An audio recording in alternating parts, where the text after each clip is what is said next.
हे दोस्तों, आज हम बात करेंगे एक ऐसे एपिसोड के बारे में जो हर कोनन फैंस के लिए एक आइकॉनिक मिस्ट्री बन गया था। The moonlight Sonata murder case, episode number 11। Suspense, twist, music और एक कर्स पियानो, ये सब इस एपिसोड में आपको मिलेगा। तो चलिए सुसिकाजे आइलैंड की तरफ चलते हैं, जहाँ सिर्फ हवा नहीं मौत भी बजती है मूनलाइट सोनाटा के सुरों में। ये एपिसोड शुरू होता है एक अजीब लेटर से। पूर्णिमा की रात परछाई गायब हो जाएगी और इस लेटर के साथ एक टेम्पटेटिंग ऑफर, $500,000 येन। कोनन, रान और मोरी तीनों को बुलाया जाता है सुसिकाजे आइलैंड में, जहाँ कुछ स्ट्रेंज हो रहा है। पर ये लेटर का क्या मतलब है? ये लेटर सिर्फ एक वार्निंग नहीं है, एक ट्रैप भी हो सकता है, क्योंकि आइलैंड का हिस्ट्री भी कुछ अलग ही है और इस आइलैंड की हवा भी कुछ ज्यादा स्कैरी है। जब वो आइलैंड पे पहुंचकर इन्वेस्टिगेशन शुरू करते हैं तो सबसे पहला टेस्ट सबको शॉक कर देता है। जिस आसो केजी ने उन्हें बुलाया था वो 12 साल पहले ही मर चुका है। एक म्यूजिकल जीनियस जो अपनी फैमिली को मार के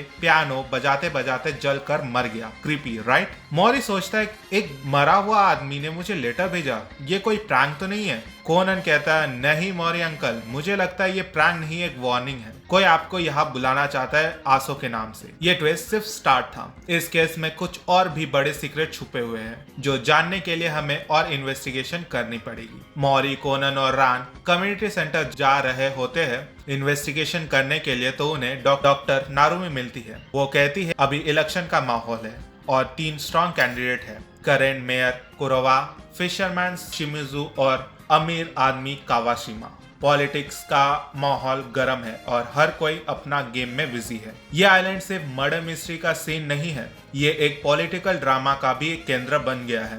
इसलिए जब मर्डर होता है तो सबको ये समझना थोड़ा मुश्किल हो जाता है कि ये एक पॉलिटिक्स से जुड़ा कॉन्स्पिरेसी है या फिर पर्सनल वेडेंटा का नतीजा। जब सब कम्युनिटी सेंटर पहुंचते हैं तो कोनन थोड़ा सेंटर को चेक करता है तो उसे एक रूम में पियानो दिखता है और सब उस रूम में जाते हैं। तभी वहां हिराता आके कहता है कि उसे छूना मत, ये श्रापित पियानो है जिसे बजाकर आसो ने अपनी जान ली थी। तो हिराता ने कोनन, मौरी और रान को वहां से भगा दिया और कहा कि आप सामने वाले गेट के पास खड़े रहिए, मैं आता हूँ। हमें मेमोरियल का सीन दिखाया जाता है जहाँ कावाशिमा टॉयलेट के लिए जाता है। बाहर कोनन, मौरी और रान वेट कर रहे होते हैं। पूर्णिमा की रात होती है, फिर से मूनलाइट सोनाटा सुर बजती है और जब कोनन ये सुनकर रूम की तरफ जाता है तो हमें एक हॉरिफाइंग सीन देखने को मिलता है।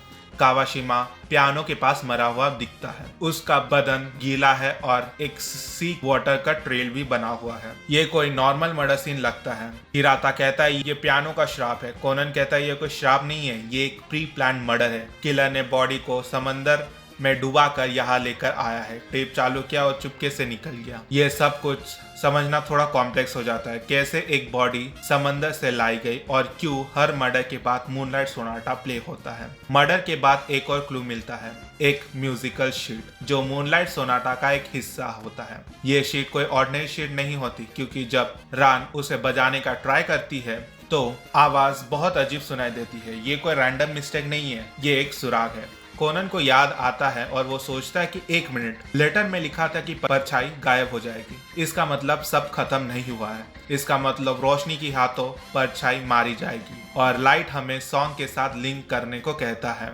जो मर्डर सीन में मिला है, मतलब मूनलाइट। और वो लोग फिर से क्राइम सीन में जाते हैं जहां बॉडी रखी होती है। सुबह इंस्पेक्टर मेगुरे आते हैं केस सॉल्व करने के लिए।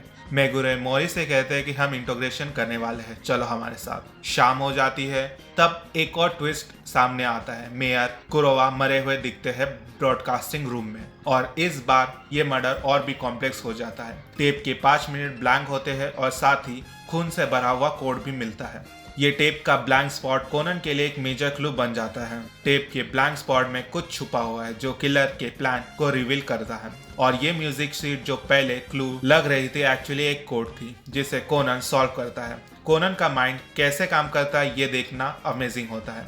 जब वो म्यूजिकल नोट्स को पियानो की में कन्वर्ट करता है तो एक मैसेज सामने आता है, बच के रहना, अगली बारी तुम्हारी है। ये कोड कावाशिमा के मर्डर से जुड़ा हुआ है और हमें एक और क्लू मिलता है। ऑफिसर कहता है कि आग में कुछ म्यूजिकल नोट बच गए और वो सेंटर के स्टोर रूम में है और उसकी चाबी मेरे ऑफिस में है। जब वो चाबी लेके रूम खोलता है तो और एक शॉकिंग न्यूज, निशिमोटो की बॉडी टंगी हुई मिलती है और सबका मानना है कि ये सुसाइड है। लेकिन कोनन कहता है ये सुसाइड नहीं मर्डर है, क्योंकि कोई भी सपोर्ट नहीं था उसके नीचे।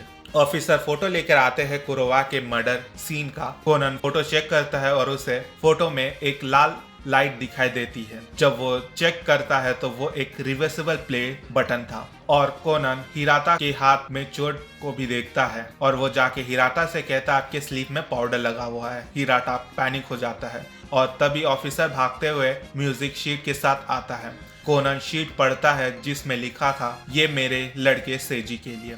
कोनन मॉरी को ब्रॉडकास्टिंग रूम में लेकर जाकर बेहोश करता है और मॉरी की आवाज में कोनन केस सॉल्व करता है और एक एक करके मर्डर सीन को डिकोड करता है और एंड में पता चलता है कि डॉक्टर नारोमी ही आसो का बेटा सेजी है। मतलब वो लड़की नहीं लड़का है और इसी ने सबको मारा है अपनी फैमिली का बदला लेने के लिए, क्योंकि वो 4 लोगों ने उसकी फैमिली को आग में जलाकर मार डाला अपनी ड्रग डीलिंग को छुपाने के लिए। और लास्ट में सेजी भी कम्युनिटी सेंटर को आग लगा के सुसाइड कर लेता है। क्या बदला कभी सच में इंसान को शांति दे सकता है? सेजी की स्टोरी एक पेनफुल रिमाइंडर है कि रिवेंज कभी भी आपके दिल को शांति नहीं दे सकता। तो दोस्तों ये थी मूनलाइट सोनाटा मर्डर केस की कहानी, जिसमें सस्पेंस, मिस्ट्री और इमोशनल ट्विस्ट सब कुछ था। अगर आपको ये वीडियो पसंद आई तो लाइक और शेयर जरूर करना और ऐसे ही डिटेक्टिव कॉनन के केसेस के लिए हमारे चैनल को सब्सक्राइब करना ना भूलना। मिलते हैं अगले केस के साथ। Bye bye.